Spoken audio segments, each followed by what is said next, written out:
வணக்கம். பரபரப்பு மீடியா செய்திகளுக்காக நான் நிரோஷன். போர் நிறுத்தம் உள்ள நிலையிலும் காசாவில் நேற்று மீண்டும் தாக்குதல்கள் தொடங்கியுள்ளன. நேற்று செவ்வாய்க்கிழமை மாலை தெற்கு காசாவில் இஸ்ரேலிய ராணுவ துருப்புக்கள் மீது ஹமாஸ் உறுப்பினர்கள் துப்பாக்கிச்சூடு நடத்தியதை தொடர்ந்து ஐடிஎஃப் காசா பகுதி முழுவதும் தனது தாக்குதல்களை விரிவுபடுத்தியுள்ளது என்று பாலஸ்தீனிய அறிக்கைகள் தெரிவிக்கின்றன. செவ்வாய்க்கிழமை மாலை காசா நகரில் இஸ்ரேலிய விமான தாக்குதல்கள் அலையலையாக நடந்தன. சம்பவத்திற்கு பின்னர் காசா நகரின் தெற்கே உள்ள சப்ரா சுற்றுப்புறத்தில் இஸ்ரேலிய தாக்குதலில் குறைந்தது 2 பேர் கொல்லப்பட்டதாகவும் 4 பேர் காயமடைந்ததாகவும் காசாவின் சிவில் பாதுகாப்பு நிறுவனம் தெரிவித்துள்ளது. தெற்கு காசாவில் கான்யூனிஸில் ஒரு காரை குறிவைத்து இஸ்ரேல் நடத்திய விமான தாக்குதலில் மேலும் 5 பேர் கொல்லப்பட்டதாக அறிவிக்கப்பட்டது. அசோசியேட்டட் பிரஸ் நிருபர்கள் மற்றும் சாட்சிகள் காசா நகரம் மற்றும் டெய்லர் பலா உட்பட காசாவின் பல்வேறு பகுதிகளில் டேங்கர் மூலம் தாக்குதல் நடத்தியதாகவும் வெடிப்புகள் ஏற்பட்டதாகவும் கேட்டனர். பாலஸ்தீனிய அறிக்கைகளின்படி காசாவில் மிகப்பெரிய மருத்துவமனையான ஷிஃபாவுக்கு அருகில் உள்ள ஒரு பகுதியை குறிவைத்து நடத்தப்பட்ட தாக்குதல்களில் ஒன்று எந்த உயிரிழப்பும் ஏற்படவில்லை என்று தெரிவிக்கப்பட்டுள்ளது. மருத்துவமனை டைரக்டர் ஜெனரல் முகமது அபு சால்மியாவின் கூற்றுப்படி காசா நகரில் உள்ள அல்சிஃபா மருத்துவமனை பகுதியில் ஐடிஎஃப் தாக்குதல் நடத்தியது என்பதை உறுதிப்படுத்தினார். ஹமாஸின் உறுப்பினர்கள் இஸ்ரேலிய துருப்புக்கள் மீது துப்பாக்கிச்சூடு நடத்தியதை தொடர்ந்தே தெற்கு காசாவில் உள்ள ஹமாஸ் உள்கட்டமைப்பை ஐடிஎஃப் தாக்கியது என்று பிரதமர் அலுவலகம் உறுதிப்படுத்தியது. தாக்குதலுக்கு முன்பு அமெரிக்க ட்ரம்ப் நிர்வாகத்திற்கு இஸ்ரேல் தகவல் தெரிவிக்கப்பட்டது. ஹமாஸ் ரஃபாவில் உள்ள ஐடிஎஃப் துருப்புக்கள் மீது டேங்க் எதிர்ப்பு ஏவுகணைகளை ஏவி துப்பாக்கிச்சூடு நடத்தியது என்று குறிப்பிட்ட ஐடிஎஃப் இது ஹமாஸின் கூடுதல் போர் நிறுத்த மீறல் என்றும் கூறியது. ஹமாஸின் தற்போதைய போர் நிறுத்த மீறல்களுக்கான பதிலடி கடந்த முறை பதிலடியை விட மிகவும் பெரிய அளவில் தீவிரமாக இருக்கும் என்று இஸ்ரேலிய அதிகாரி ஒருவர் தி ஜெருசலேம் போஸ்டிடம் தெரிவித்தார். சூழ்நிலை மதிப்பீட்டை தொடர்ந்து இஸ்ரேலிய பாதுகாப்பு அமைச்சர் இஸ்ரேல் காட்ஸ் ஹமாஸ் இயக்கம் ஐடிஎஃப் துருப்புக்களை தாக்குவது மற்றும் இறந்த பணைய கைதிகளின் உடல்களை திருப்பி அனுப்பாதது ஆகிய 2 விஷயங்களில் போர் நிறுத்த ஒப்பந்தத்தை மீறியதால் ஐடிஎஃப் காசாவில் தாக்குதல்களை நடத்துகிறது என்றார். அவர் மேலும் தெரிவித்த போது பிரகாசமான மஞ்சள் கோட்டை கடந்து ஐடிஎஃப் துருப்புக்களை தாக்கினால் ஐடிஎஃப் மிகுந்த பலத்துடன் பதிலடி கொடுக்கும். ஹமாஸ் கூட்டு வட்டியுடன் வாங்கிக் கொள்ளும் என்று கூறினார். ஐடிஎஃபின் தலைமை தளபதி லெப்டினன்ட் ஜெனரல் இயல் ஜமீர் ஹமாஸ் தமது போர் நிறுத்த உறுதிமொழிகளை நிறைவேற்றவில்லை என்றால் அதற்கு பொறுப்பேற்க பெரும் விலையை கொடுக்க வேண்டும் என்று கூறினார். பல சவால்கள் இன்னமும் நமக்கு காத்திருக்கின்றன. போர் இன்னமும் முடிவடையவில்லை என்றும் ஜமீர் கூறினார். ஐடிஎஃப் துருப்புக்கள் மீதான தாக்குதலை தாம் நடத்தவில்லை என்றது ஹமாஸ். அந்த தாக்குதல்களுக்கு பொறுப்பேற்க மறுத்த ஹமாஸ் போர் நிறுத்தத்தில் உறுதியாக இருப்பதாக ஒரு அறிக்கையில் தெரிவித்துள்ளது. ஹமாஸின் கூற்று உண்மையாக கூட இருக்கலாம். காரணம் காசாவில் ஹமாஸ் தான் ஒரே ஒரு ஆயுதமேந்தி இயக்கம் என்று இல்லை. பாலஸ்தீனிய இஸ்லாமிய ஜிகாத் மற்றும் பிற பாலஸ்தீனிய இயக்கங்களும் உள்ளன. அவர்களிடமும் ஆயுதங்கள் உள்ளன. ஆனால் ஹமாஸின் துரதிர்ஷ்டம் யார் தாக்குதல் நடத்தினாலும் அது ஹமாஸின் தலையிலேயே விடியும். ஹமாஸ் இறந்த பணைய கைதிகளின் உடல்களை இரட்டை இலக்கு எண்ணிக்கையில் திருப்பி அனுப்பும் திறன் கொண்டது என்று குறிப்பிட்ட ஒரு இஸ்ரேலிய வட்டாரம் மேலும் அவர்களின் அடக்கம் செய்யப்பட்ட இடங்களை அறிந்திருந்ததாலும் அவற்றை திருப்பி தர போதுமான முயற்சி எடுக்கவில்லை என்று 2 வாரங்களுக்கு முன்பு பொது ஒளிபரப்பாளரான KAN செய்தியிடம் தெரிவித்தது. அப்படியிருந்தும் காசா பகுதியில் கொல்லப்பட்ட அனைத்து பணைய கைதிகளையும் கண்டுபிடிக்க முடியாது என்று ஹமாஸ் நேற்று மாலையும் கூறியுள்ளது. அதே மாலையில் தம்மால் அணுகக்கூடிய அனைத்து பணைய கைதிகளையும் ஏற்கனவே ஒப்படைத்து விட்டதாக தெரிவித்தது. மீதமுள்ள பணைய கைதிகளை கண்டுபிடிப்பதற்கு விரிவான முயற்சிகள் மற்றும் சிறப்பு உபகரணங்கள் தேவைப்படும் என்று ஹமாஸ் கூறியது. போர் நிறுத்த ஒப்பந்த மீறலுக்கு பதிலடி கொடுக்கும் விதமாக ஹமாஸின் கட்டுப்பாட்டில் உள்ள காசா பகுதியை இஸ்ரேலிய பாதுகாப்பு படை கைப்பற்றுவது பற்றி பரிசீலித்து வருகிறது என்று இஸ்ரேலிய பாதுகாப்புத்துறை அதிகாரிகள் தெரிவித்தனர்.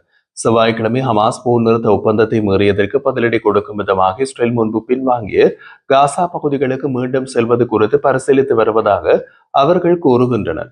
இஸ்ரேல் தற்போது ஹமாஸ் கட்டுப்பாட்டில் உள்ள கூடுதல் பிரதேசங்களை மீண்டும் ஆக்கிரமிக்கும் என்றும் ஹமாஸ் விரும்பினால் ஒரு சில பணைய கைதிகளின் உடல்களை உடனடியாக திருப்பி அனுப்ப முடியும் என்றும் இஸ்ரேலிய வட்டாரம் எச்சரித்துள்ளது. காசாவில் தீவிரவாத உள்கட்டமைப்பை தாக்குவதை தவிர பதிலடியின் நோக்கத்தை தீர்மானிக்க அமெரிக்காவுடன் தற்போது பேச்சுவார்த்தைகள் நடந்து வருகின்றன.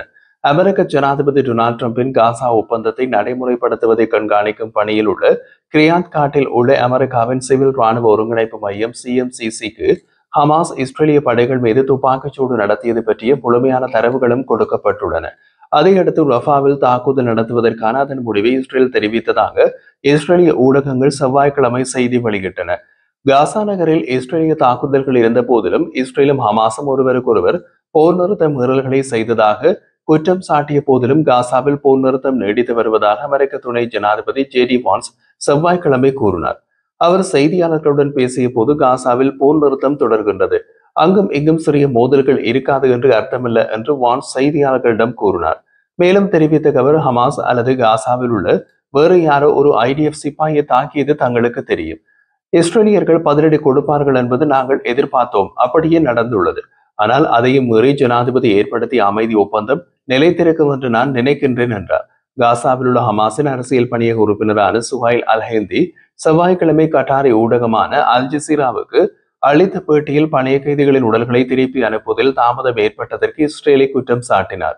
தாமதத்துக்கு எந்த பொறுப்பையும் அவர் ஏற்க மறுத்து விட்டார். உடல்களை மீட்க நாங்கள் அனைத்து முயற்சிகளையும் நடத்தியுள்ளோம் என்று ஹிந்தி கூறினார். மீதமுள்ளவற்றை மீட்டெடுப்பதில் ஏற்படும் தாமதங்களுக்கு இஸ்ரேல் முழு பொறுப்பையும் ஏற்க வேண்டும். பணைய கைதிகளின் உடல்களை தேடுவதற்காக காசாவில் இஸ்ரேலிய ராணுவத்தின் மஞ்சள் மண்டலங்களுக்குள் தேட அனுமதிக்குமாறு ஹமாஸ் இஸ்ரேலை கேட்டுக்கொண்டது. ஆனால் அனுமதி மறுக்கப்பட்டதாக சுஹைல் அல்-ஹிந்தி தெரிவித்தார். கைதிகளின் உடலை மறைப்பதில் அல்லது அதை ஒப்படைப்பதை தாமதப்படுத்துவதில் ஹமாஸுக்கு எந்த ஆர்வமும் இல்லை என்றும் அவர் தொடர்ந்து கூறினார். காசாவில் இறந்த பணைய கைதிகளின் உடல்களை மீட்டெடுப்பதில் ஹமாஸ் பெரும் சிரமங்களை எதிர்கொள்கிறது என்றும் தேடுதல் உதவு கனரக உபகரணங்களை கொண்டு வருவதற்கு தொடர்ந்து அனுமதி கோருவதாகவும் பேட்டியில் அவர் கூறினார். இருப்பினும் இஸ்ரேலிய அரசாங்கம் ஹமாஸ் உறுப்பினர்களை IDF கட்டுப்பாட்டின் கீழ் உள்ள பகுதிகளுக்குள் செஞ்சிலுவை சங்க உறுப்பினர்களுடன் செய்து தேட அனுமதித்துள்ளதாக இஸ்ரேலிய ராணுவ வானொலி ஞாயிற்றுக்கிழமை உறுதிப்படுத்தியது. இறந்த பணைய கைதிகளின் உடல்களை ஹமாஸ் திருப்பி அனுப்ப தவறினால் இஸ்ரேல் 5 தேர்வுகளை எடை போடுவதாக பாதுகாப்பு வட்டாரங்கள் தெரிவிக்கின்றன. அந்த 5 தேர்வுகளும் மனிதாபிமான உதவிகள் காசாவுக்குள் அனுமதிக்கும் கட்டுப்பாட்டை நீடித்தல், ஹமாஸ் இலக்குகள் மீதான விமான தாக்குதல்களின் அதிகரிப்பு, பணைய கைதிகளை மீட்டெடுப்பதற்கான சொந்த நடவடிக்கைகள், ராஜதந்திர அழுத்தம் மற்றும் ஏற்கனவே உள்ள போர் நிறுத்த ஒப்பந்தத்தை முடிவுக்கு கொண்டு வருவதல் ஆகிய ஆராயப்படும் தேர்வுகள். முதல் தேர்வில் காசாவில் முக்கிய பகுதியில் கட்டுப்பாட்டை விரிவுபடுத்த இஸ்ரேலிய நடவடிக்கைகளை தொடங்குவதும் அடங்கும். இரண்டாவது தேர்வில் காசாவில் இஸ்ரேலிய ராணுவ முயற்சிகளை மேலும் அதிகரிப்பது, ஹமாஸ் இயக்கத்தினர் மற்றும் களத்தளபதிகளை குறிவைப்பது ஆகியவை அடங்கும். தாக்குதலுக்கு தயாராகும் பாலஸ்தீனிய இஸ்லாமிக் ஜிகாத் இயக்கத்தினரை ஏற்றி சென்ற வாகனங்களை தாக்குவதன் மூலம் IDF ஏற்கனவே அந்த அணுகுமுறையை நிரூபித்துள்ளது. மேலும் தீவிரமான நடவடிக்கைகளில் மனித கேடியங்கள் இல்லாத மூத்த ஹமாஸ் தலைவர்களை குறிவைத்து கொலை செய்வதும் அடங்கும். மூன்றாவது தேர்வில் இஸ்ரேலிய உளவுத்துறையை பயன்படுத்தி வான், தரை மற்றும் நில உளவுத்துறை நடவடிக்கைகளை பயன்படுத்தி உடல்களை மீட்டெடுப்பது. அப்படி ஒரு நடவடிக்கை IDF துருப்புகளுக்கு அதிக ஆபத்தை ஏற்படுத்தும் மற்றும் சுற்றுச்சூழல் சேதத்தை ஏற்படுத்தக்கூடும் என்றாலும் அது ஹமாஸுக்கு அழுத்தம் கொடுப்பதற்கான ஒரு சாத்தியமான தேர்வாக உள்ளது. இஸ்ரேல் பயன்படுத்தக்கூடிய மற்றொரு வழி ராஜதந்திர அழுத்தம். குறிப்பாக கத்தார், எகிப்து மற்றும் துருக்கி ஆகிய மத்தியஸ்தர்கள் மீது அமெரிக்கா செல்வாக்கை பயன்படுத்தி அனைத்து பணைய கைதிகளையும் திரும்புவதை உறுதி செய்ய அவர்களை வலியுறுத்துவது. இப்படியான நடவடிக்கைகளை இஸ்ரேல் 2ஆம் கட்டத்திற்கு மாற்றுவதற்கான களத்தை அமைக்கும். இதில் எல்லை கடப்புகளை மூடுவது மற்றும் காசாவுக்கு மனிதாபிமான உதவி மற்றும் எரிசக்தி விநியோகங்களை குறைப்பது ஆகியவை அடங்கும். 5வது தேர்வு ஹமாஸுடனான அனைத்து ஒப்பந்தங்களையும் புரிதல்களையும் ரத்து செய்வதை உள்ளடக்கியது. இது காசா முழுவதும் தீவிர போரை மீண்டும் தொடங்குவதற்கு வழிவகுக்கும். இது தற்போது ஒரு சாதகமான தேர்வாக கருதப்படவில்லை என்றாலும் மற்ற அனைத்தும் தோல்வியடைந்தால் இது ஒரு தத்துவார்த்த பதிலாகவே உள்ளது. ஹமாஸ் உயிரிழந்தோரின் உடல்களை பேரம் பேசும் பொருட்களாக பயன்படுத்தி செஞ்சிலுவை சங்கத்தை தவறாக வழிநடத்தக்கூடும் என்ற கவலை இஸ்ரேலிய வட்டாரங்களுக்குள் அதிகரித்து வருகிறது. ஹமாஸ் மீது அழுத்தத்தை அதிகரிக்க அமெரிக்காவுடன் ஒருங்கிணைந்து இஸ்ரேல் பல உக்திகளை யோசித்தும் வருகின்றது. ஹமாஸ் உடல்கள் புதைக்கப்பட்ட இடங்களில் நன்கு அறிந்திருப்பதாக நம்பப்படுகிறது. அதே நேரத்தில் செஞ்சிலுவை சங்க குழுக்களையும் எகிப்திய அதிகாரிகளின் உண்மையான அடக்கம் செய்யப்பட்ட இடங்களுடன் தொடர்பில்லாத பகுதிகளுக்கு அனுப்புகிறது.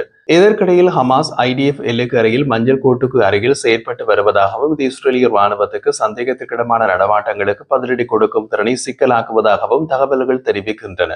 சில சந்தர்ப்பங்களில் IDF அதன் நிலைப்பாட்டை கூட நடைமுறைப்படுத்த முடியாமல் கைவிட வேண்டிய நிலை ஏற்பட்டதாக கூறப்படுகிறது.